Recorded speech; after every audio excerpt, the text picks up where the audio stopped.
Magandang tanghali mga kabay.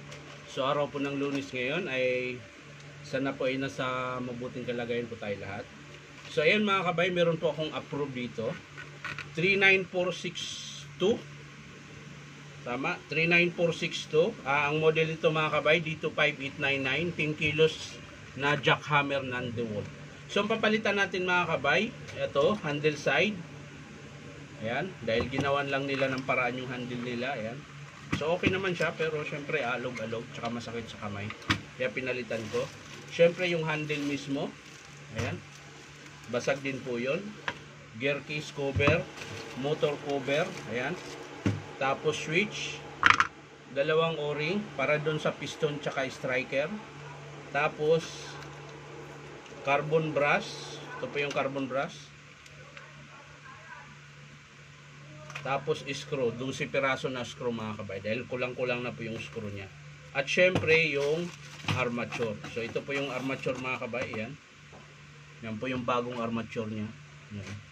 So tara mga kabay, samahan nyo ako, kakabit po natin. So yan mga kabay, nakalas ko na po yung mga screw. So tatanggalin na po natin yung kanyang mga housing. Ayan. Siyempre, unahin natin ng kabit yung kanyang armature bago natin ikabit yung switch tsaka yung kanyang tawag na to, yung kanyang o-ring tsaka switch. Ayan. So, unahin muna natin yung sa armature mga kabay. Ayan, tanggalin na natin tong lumang carbon nya. Kabilaan.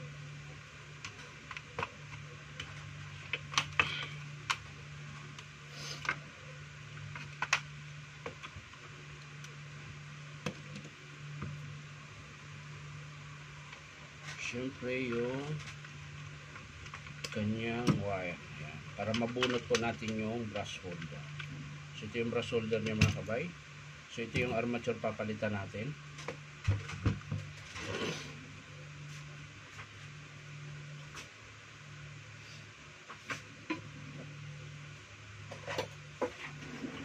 Kailangan ng pamukpok mga kabay.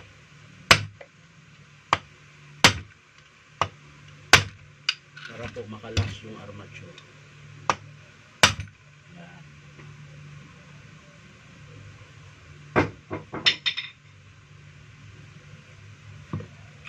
So ito na yung armature mga kabay na luma. So kakabit natin yan. Lang. Medyo may dumi mga kabay. Hindi ko nalinis to eh. Doon lang sa may piston. So tatanggalin lang natin yung dumi na grasa mga kabay. Yan. So maglalagay naman tayo ng grasa mamaya mga kabay. Doon sa may piston niya.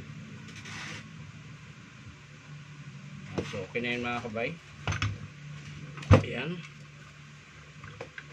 So okay naman yung field coil niya. So pwede nating ilagay yung armature.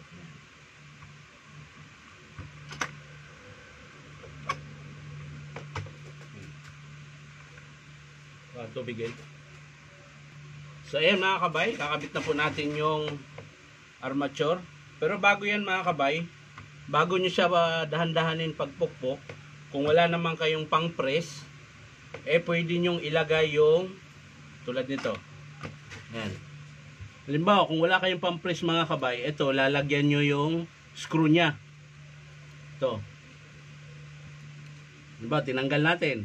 Bago nyo ipukpukin ng dahan-dahan, ilagay nyo muna yung screw para hindi masira yung thread ng armature. Ayan. Ayan, ganyan. Saka nyo pukpukin dahan-dahan kung wala kayong pampress mga kabay. Pero kung merong pampress, mas safe yung ipipress dahil hindi po yun tawag nito, hindi po siya pupukpukin, itutulak siya ng dahan-dahan. Pero kung wala ka naman pampress, pwede rin naman pukpukin, pero dahan-dahan lang po. So yan mga kabay, na-press ko na po siya. So ayan, kung mapapansin nyo, malambot po siya. Ayan. So pwede na nating ilagay yung takip na bago. Ayan, babalik ta rin lang natin para maikabit natin yung switch. So ikakabit natin tong takip mga kabay. Ito. Yung bago. Pero bago yan, lalagyan muna natin ng grasa. Ayan. Ay, meron pa pala kung lumang grasa. Yung luma muna para maubos. Ito muna. Ayan. Paubos na kasi ito eh.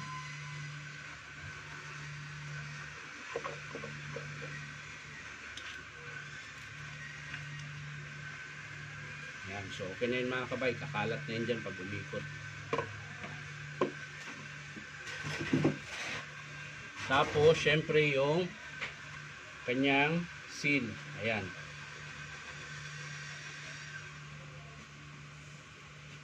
Ayan. Dito lang yan ilagay mga kabay. Pag ganyan. Ayan. Tapos bago nyo ikabit yung kanyang gear keys. Ayan.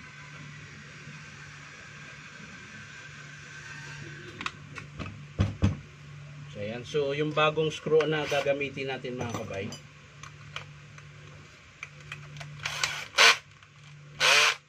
Ayan. Yung bagong screw. Ordinary screw.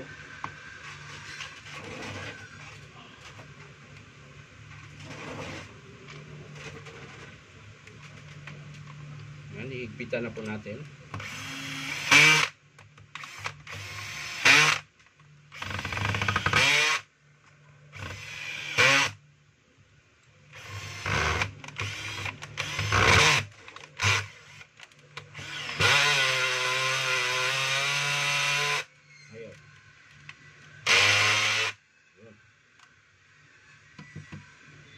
So yan mga kabay, okay na, ikabit na po natin yan. So balik tayo dito mga kabay. Kailangan pala mauna yung brass holder bago natin ikabit yung switch.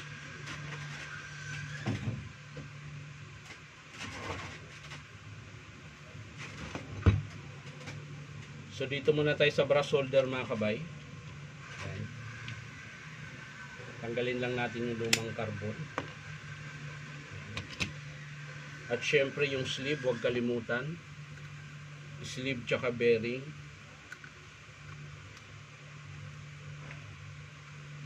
At yung kanyang wiring na walang maipit mga kabay. Yan, lalagay natin. Dumidilim na naman yung cellphone mga kabay.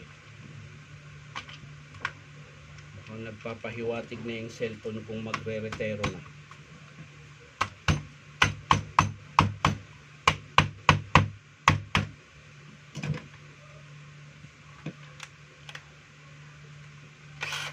Tapos i-screwhan natin mga kabay. So yan mga kabay, na i-screwan ko na po. So ilalagay na natin yung carbon. Ayan. Ilagay natin yung bagong carbon mga kabay. Ayan. Susuksok lang natin yung terminal.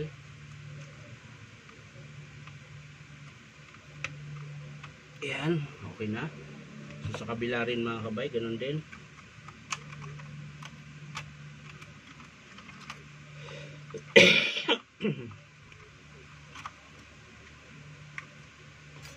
Ayan, lalagay din natin yung bagong carbon. So, ayan. Ilang may tulak mga kabay.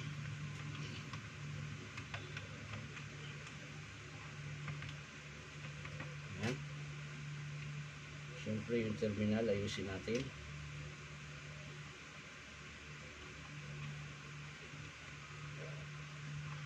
So yan na mga kabay. Nailagay na po natin ang bagong carbon. So ang sunod mga kabay, yung pan. Kakabit natin yung pan. So yan, kakabit natin yung pan mga kabay. Ito po yung pan.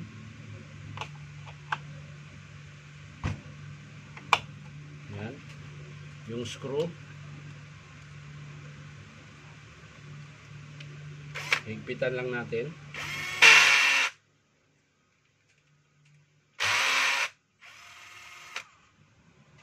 So yan, lambot mga kabay. Tapos syempre yung wiring ayusin natin. Yan. Ito naman mga kabay, medyo ang dami ng tape. So tanggalin lang natin yan, wala naman siyang tama. Ayan. So lalagay na natin yung connection.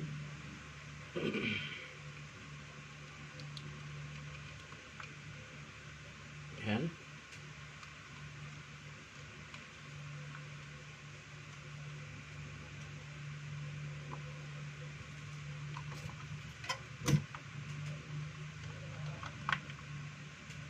Oops. Naipit yung wire. Kailangan nating itaas at ipasok yung wire.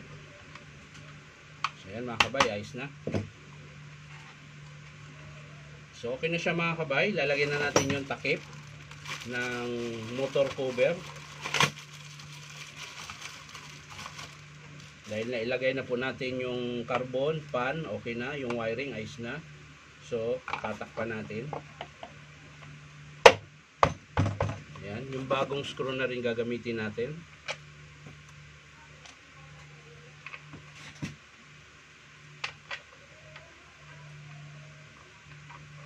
Yan, i-screw lang natin mga kabay.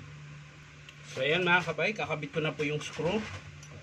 Ayan, tatanggalin na po natin dito sa kanyang kinalalagyan. So ito po yung lumang switch niya mga kabay. Ayan, wala na po siyang terminal dahil dinugtungan na lang ng wire. So ito yung bago. Ayan, mahaba yung terminal.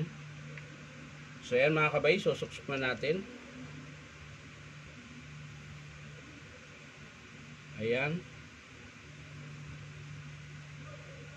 So maluwag siya mga kabay, kailangan nating ipitin.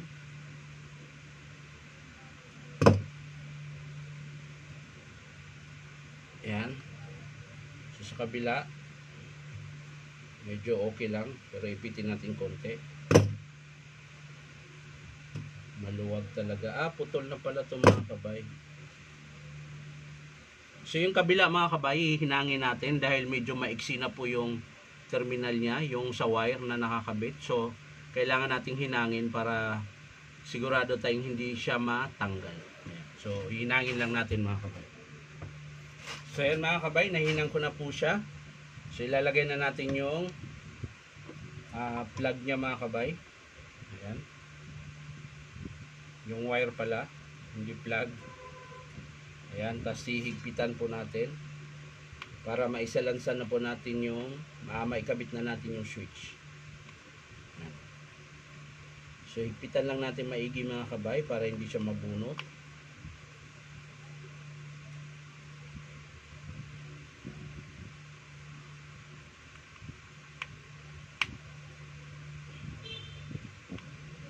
Ayan. So ayan na mga kabay, nakabit na natin yung switch. So ngayon, ikakabit na natin sa kanyang housing. Ayan. So dito na tayo mga kabay. Ayan. Diba, ayan. So,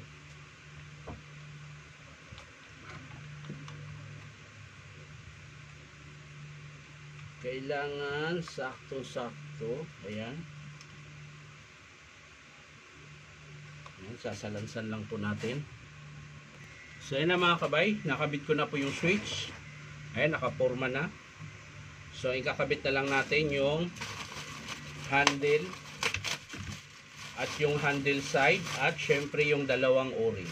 Yun na lang yung hindi natin ikakabit. So ito ikakabit na natin. Ayan, yung pinaka handle nya. Kailangan lang maglapat mga kabay.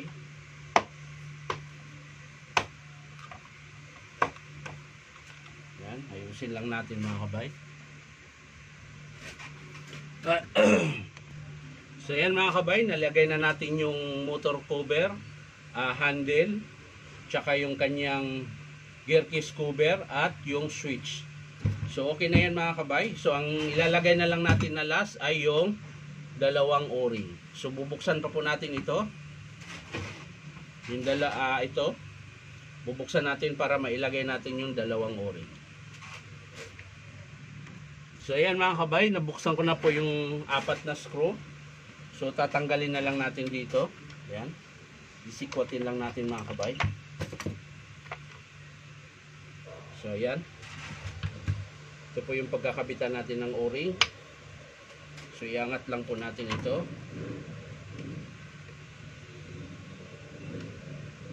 Ayan. So yan po yung piston niya mga kabay. So pupunasan lang natin. Ayan. Tapos sikwatin natin yung lumang o-ring mga kabay. Sikwatin natin ang lumang o-ring. So yan mga kabay, ito po yung lumang o-ring. So kakabit natin yung bago. Ito po yung bago. Ayan. So sa mga gusto magpa-repair mga kabay, punta lang po kayo dito sa Powerman Hardware, 530 T. Alonso, Santa Cruz, Manila. Ayan, hanapin nyo lang po yung Powerman Hardware at syempre yung signboard na DeWalt. So tatanggalin natin yung striker. Yun. So ito po yung striker mga kabay. Yan. Papalitan din po natin yung kanyang o-ring. Ayan. So ito yung bagong o-ring mga kabay. Yan. So syempre bago natin ibalik, lalagyan muna natin ng grasa dito sa loob.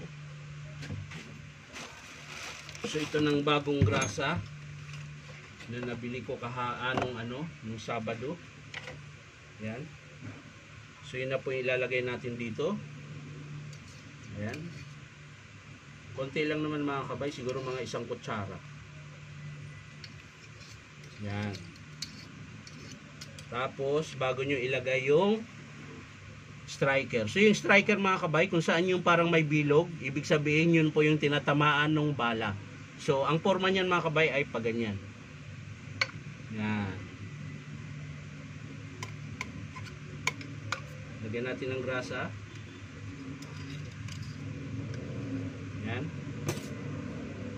Tapos syempre yung bagong o-ring, lagyan din natin dito.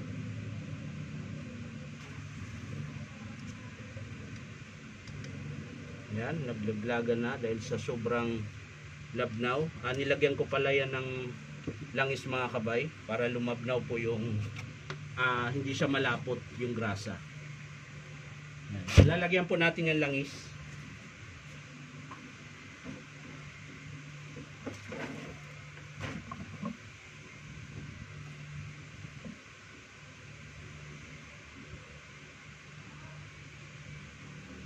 So ayan, nalagyan na po natin ng langis. So pwede na natin ibalik yung nandito na sa loob yung striker. So ibabalik na natin mga kabay. Yan. Ayan. Pasok na pasok mga kabay. So yan, i-screw na po natin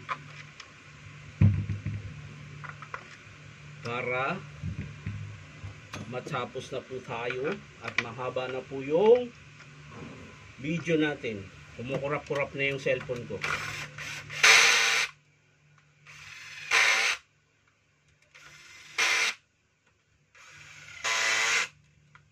So ayan mga kabay, pwede na natin i-testing kung gumagana na ba. Ayan, sasaksak po natin.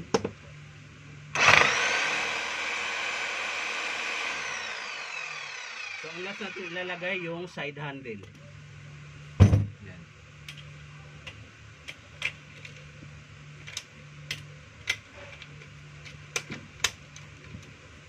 Luwagan natin mga kabay. Nasubrahan ng luwag. Nasubrahan ng luwag.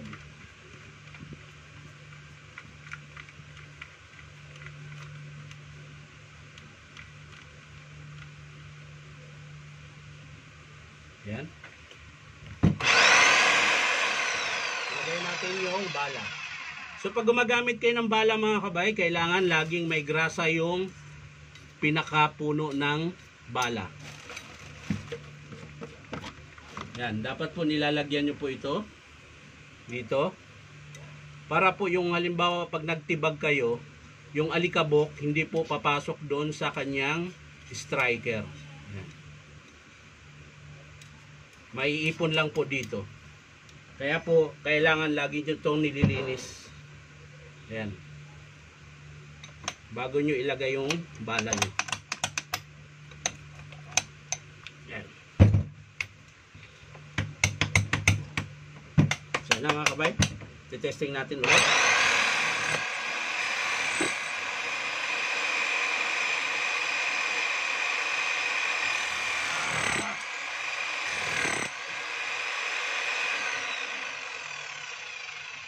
Masakit sa kamay mga kabay. So ayan mga kabay, natapos na po natin yung ating approved repair ngayon. So ulitin ko lang mga kabay kung ano yung pinalitan natin. Armature, yan po yung tama ng armature. Kaya po natin pinalitan, ayan. Switch, handle, motor cover, sana yung gear keys. Ayun, nalaglag. Ito po yung gear keys. Tsaka syempre yung carbon brush.